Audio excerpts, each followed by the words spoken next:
What's going on, guys? It's me, JV, coming to you live today from the San Francisco Bay Area. I'm actually back in the United States. I landed at the Oakland airport yesterday or last night around 8:30.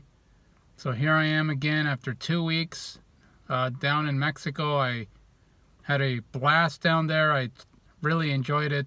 My vacation, it was great. And had a lot of fun going to a couple of cities. Great food, great people, very friendly, very polite, very helpful. And I plan on going back, hopefully, in the middle of April. Uh, you know, God willing. But anyway, that leads to the topic of discussion for this video and why I wanted to make a video today, and that is the insanely stupid requirements that the federal government is asking now with respect to entering the United States coming from abroad, and how cumbersome they're making it out to be. So basically, in my situation, let me just tell you briefly what happened in the last 48 to 72 hours.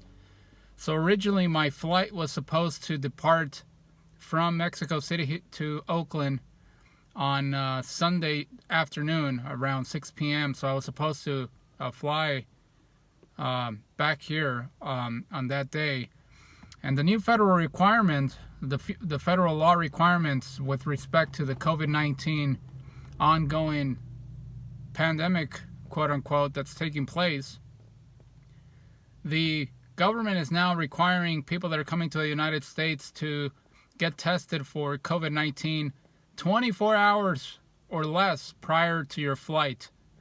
So before this law was enacted, I believe it was last month, I could be wrong, but I believe it was last month, you could actually take a test up to 72 hours before your flight.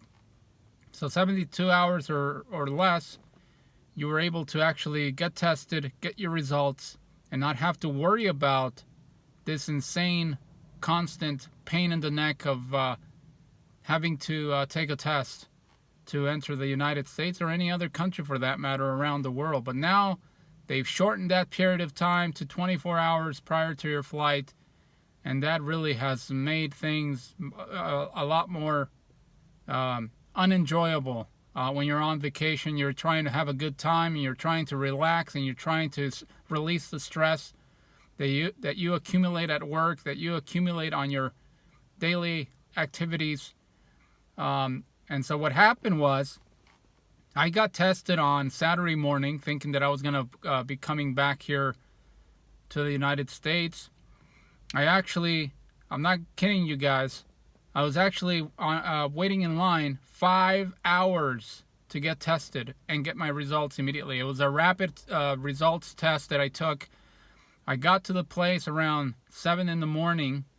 Actually, I got to the place at 6 in the morning and didn't leave the place until 11:15 in the morning. So I was there for about a little bit over 5 hours, waiting, standing in line, waiting to get tested, and ultimately getting the results. So I got my results. I was ready to fly on Sunday night, and then I got an email from the airline giving me a option of going into an alternative flight 24 hours after my original flight, which was again on Sunday afternoon. So they switched it over to Monday afternoon, and I okayed it. I said yes, I agreed to fly on this alternative or on this alternate flight because I was given a $115 voucher that I can utilize in the next 6 months if I do fly on their airline. And as I mentioned at the beginning of this video, more than likely I'll probably go back to Mexico in the middle of April. So I said, you know what, I can use these $115 for my next flight. And so yeah, why not? I can go ahead and switch my flight 24 hours. I mean, my Airbnb is not doesn't expire until noon on Monday, so I can be there a couple of hours longer, and then from there I can go straight to the airport and hop on the airplane and come back to the Bay Area, which is exactly what happened. The problem with that, however, is that when I went to the airport and I consulted with the airline, as I was instructed to do, to make sure that I was able to actually switch my flight voluntarily and get the $115 voucher, the representative told me that I had to test again for the COVID-19 pandemic. So I got tested. I came back negative on Saturday morning. But now, because of this stupid new law in which you have to get tested 24 hours prior to your flight, I had to go back to the place that I originally got the test on, that I got tested on Saturday, and I had to do the same process all over again on Monday morning. So that is exactly what happened. I got to the place at an hour earlier, and I was there until around 11:30. So I spent almost 6 hours once again standing in line, getting tested again, even though I had just come back negative literally 48 hours before that test, because the one that I took on Saturday was nullified. It was invalid anymore because it expanded beyond the 24-hour guidelines, or the 24-hour period in which you have to take a test in order to fly into the United States. So that really just completely ruined my day on yesterday. It was an extraordinarily long day. I don't know if you can see my eyes are still bulging of tiredness. I didn't get a good night's sleep. I only slept about 3 to 4 hours Sunday night into Monday morning. And so I got tested. I came back negative again. And I got to the airport 3 hours before my flight yesterday afternoon, and flew back to the United States and got here safe and sound last night.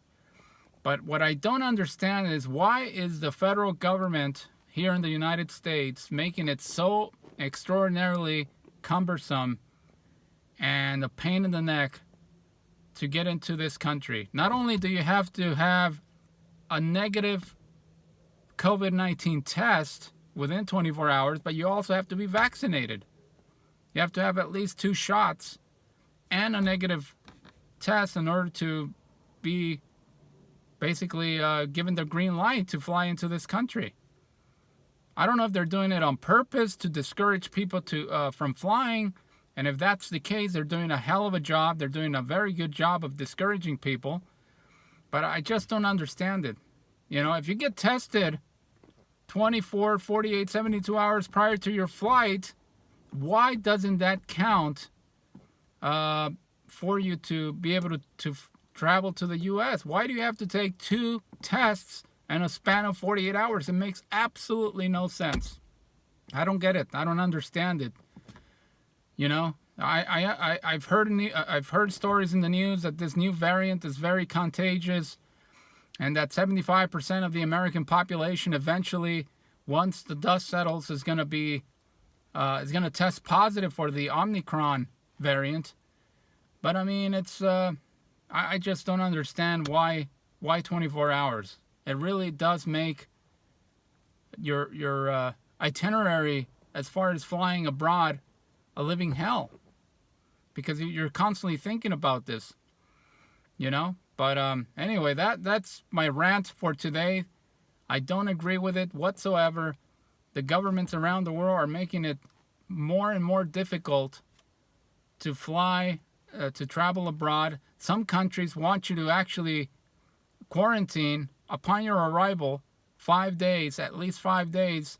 Even if you test negative for COVID-19, even if you're vaccinated, that doesn't count. You still have to quarantine for 5 days and then get tested after the 5 days. It's absolutely absurd what these countries are doing. It's totally ridiculous. Other countries are not only doing that, they're actually tracking you during your stay in that particular country. They're tracking you through an app, to make sure that you don't come across, or you don't come in contact with other people that might have tested positive for the vaccine. They don't want you to be hanging out in gatherings of 50 to 100 people plus. It's total BS. It's insanity what's going on. When is this nightmare going to end? Who knows? Nobody really knows. But I'm telling you, this COVID-19, this pandemic has completely changed everything. You know, I just came back from the bank this morning. They don't even have any tellers at the local branch. This wasn't the case prior to the pandemic.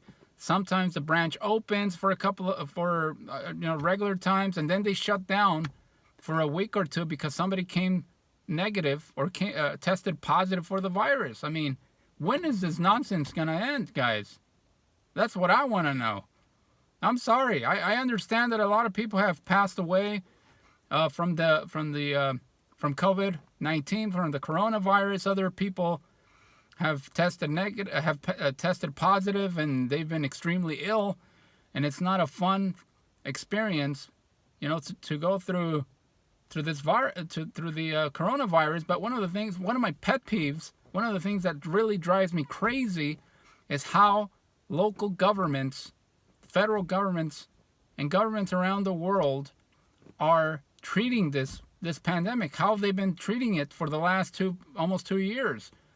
You know, why is it that bars and restaurants get to be open, and then, you know, when you have to constantly be sipping on something, or if you're eating something, you know, why is it that those establishments get to open their doors, but if you want to go to for example, let me just give you an example. If you want to go to a tourist attraction, like the pyramids, for instance, down in Mexico, some of those places are actually closed because of the virus. It just doesn't make any sense why some establishments get to be open and some don't. I mean, it's incongruent. If you're going to be shutting down places, do it across the board. Don't just do it with some industries. Don't just do it with some places that are going to be closed, and then some places are going to be open when you're actually drinking or eating food or whatever. It just doesn't make any sense to me. That's what I wanted to discuss. So if you guys, you know, watching this video that are planning to travel abroad and then come back to the United States, be ready. You know, be ready to take the COVID-19 test 24 hours prior to your flight. Otherwise, they will not let you. I don't know if they'll let you hop on the airplane. I'm pretty sure that they would allow you to take the flight, but upon your arrival to the airport in any part of the United States, I'm pretty sure they're gonna force you to test for the virus. And in the meantime that you get your results, you're gonna have to quarantine. You're gonna have to go to a hotel and basically wait until you get your results back. It's total insanity what's going on, and I don't agree with it. But anyway, leave your comments if you wish. Please subscribe to the channel. Please share it with your friends. And as I always say, thank you very much for watching, taking the time to watch these videos, and I will catch you on the next video. Take care.